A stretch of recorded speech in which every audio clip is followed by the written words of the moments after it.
ప్రతిదినం ప్రభు సన్నిధి జీసస్ ఆశీర్వాదం. Praise the lord. బాగున్నారా? మీరు బాగుండాలని ప్రతినిత్యం ప్రార్థిస్తూ ప్రభుని స్తుతిస్తూ ఉన్నాం పిల్లరా. మరి జీసస్ ఆశీర్వాద మినిస్ట్రీ తరపున మీ అందరికీ శుభాభివందనాలు, దేవునికి స్తోత్రాలు. సంతోషకరము. ఈ పూట దేవుని వాగ్దానపు మాటతో మీ ముందుకు రావటం జరిగిందండి. ఏమిటి ఈ దినం దేవుని వాగ్దానపు మాట? దేవుని పరిశుద్ధ గ్రంథం మనం చూస్తే చూడండి పిల్లరా, యెషయా గ్రంథము 44వ అధ్యాయము 2వ వాక్యం చదువుతున్నాను. అక్కడ ఇలా రాయబడిందండి, నిన్ను సృజించి గర్భములో నిన్ను నిర్మించి నీకు సహాయం చేయువాడనైనా యెహోవా ఇలాగు సెలవిచ్చుచున్నాడు అన్న మాట చదువుతున్నా. పిల్లరా, నిన్ను సృష్టించి గర్భములో నిన్ను నిర్మించి నీకు సహాయం చేయువాడినైనా యెహోవాగు నేను, లేదంటే యెహోవా ఇలాగు సెలవిచ్చుచున్నాడు అన్నమాట మనం చదువుతున్నాం. పిల్లరా,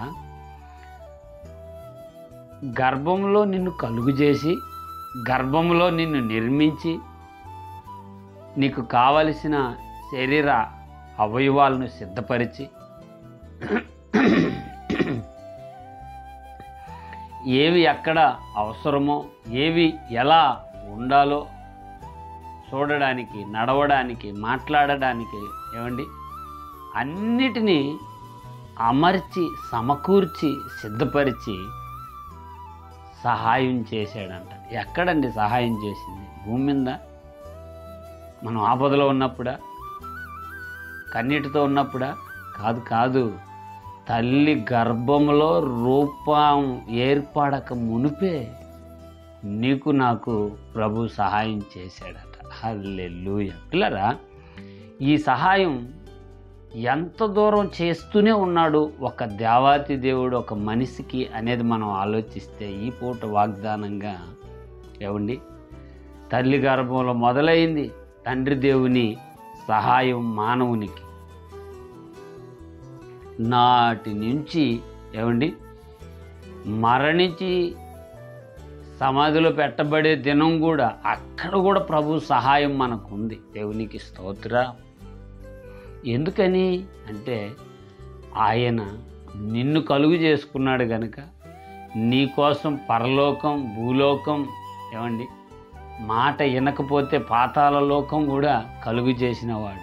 ఎందుకని అంటే ఈ భూలోకంలో నువ్వెంత సంతోషంగా ఉండాలో, ఎంతవరకు సంచరించాలో, ఎంతవరకు చూడాలో, ఎంతవరకు దేవుని కోసం బ్రతకాలో అన్నది ఆయన నిర్ణయించిన ఉద్దేశం. మీరు గమనించండి, నచ్చినంత వరకు బ్రతికి తర్వాత నా యొద్దకు రండి అనలేదు ప్రభు. ప్రారంభం నుంచి ముగింపు దాకా నాతో ఉండు, నాలో ఉండు, నేను నీకు సహాయం చేస్తుంటాను అన్నాడు.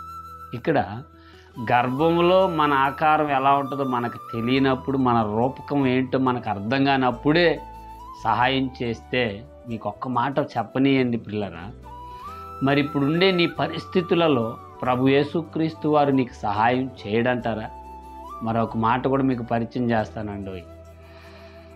నువ్వు అడగకుండానే నీ పాప పరిహారం కొరకే కల్వరి మానులో తన దేహాన్ని సిలువ యాగానికి ఇచ్చిన ప్రభు, గర్భంలో నీ రూపమేంటో నీకు తెలియనప్పుడు, నీ ప్లానింగ్, నీ ఐడియా, నీ ఆలోచన నీకు లేనప్పుడే నీకు సహాయం చేసిన ప్రభు, ఈరోజు భూమి మీద అప్పుల చేతనో, రోగం చేతనో, కన్నీటి చేతనో, మనసులు వదిలేసిన ఒంటరి బ్రతుకు చేతను సతమతములాడిపోతుంటే చూస్తూ ఉండడన్నది వాక్యం తేటగా తెలియజేస్తుంది. దేవునికి మహిమ కలుగును గాక. ఎందుకనంటే అడగక మునిపే అని వాక్యం సెలవిస్తుంది. నువ్వెప్పుడు అడిగినవు ఆయన్ని, ఇప్పుడు అడుగు, ప్రభు నీకు సహాయం చేయును గాక. ఏ స్థితిలోనైనా నువ్వెవరైనా మందిరంకి వెళ్తున్నా వెళ్ళకపోయినా, అసలు ప్రభు అంటే ఏంటో రుచి తెలియకపోయినా కూడా సహాయం చేయుటకు ప్రభు శక్తిమంతుడు. అందుకే అంటాడు యాకోబు, నా సేవకుడగు ఇశ్రాయేలు, నేను నిన్ను సృజించానయ్యా, నిన్ను గర్భంలో నేను నిర్మించాను, నీకు సహాయం చేయువాడినైనా నీ దేవుడినైనా యెహోవానై ఉన్నానయ్యా నేను అంటాను. మరి వాగ్దానం వీక్షిస్తూ దూరాన సమీపాన ఉన్న పిల్లరా, దేవుడు నీకు గర్భంలోనే సహాయం చేస్తే ఈరోజు నీ చదువు, వ్యాపారం, ఉద్యోగ రీతులలో సహాయం చేయడా? నీకు చక్కనైన భాగస్వామి రావాలన్న దేవుని ఉద్దేశం అది. దేవుడు ఆ విషయంలో సహాయం చేయడా? ఏమంటే నీ శత్రు సమూహములు నీ శరీరాన్ని, నీ ఆత్మీయ ప్రయాణాన్ని భంగపరుస్తుంటే దేవుడు నీకు సహాయం చేసి వారి నుంచి విడిపించడంటారా? ఖచ్చితంగా చేస్తాడండి. కాకపోతే గమనించే తత్వం మనకు ఉండకపోవచ్చేమో, కానీ సహాయం చేయటంలో ఆయనకు మించిన వారు లేరు, సాటి వేరొకరు రారు ఆయనకు పోటీ. ఆలోచించు, ప్రార్థించు. ప్రతి విషయంలో, ప్రతికూలతలో ప్రభు నీకు సహాయం చేసి దీవించుగాక. ఆమె ప్రార్థన. పరిశుద్ధుడివైన మా తండ్రి, నీకు వందనాలు. ఈ వాగ్దానం వీక్షిస్తూ దూరాన సమీపాన ఉన్న నీ ప్రియ పిల్లలను దర్శించి బలపరిచి కృప చూపండి.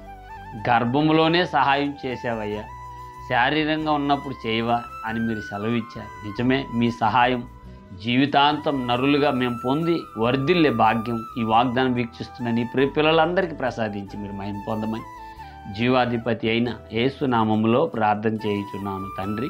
ఆమె. Praise the lord. God bless.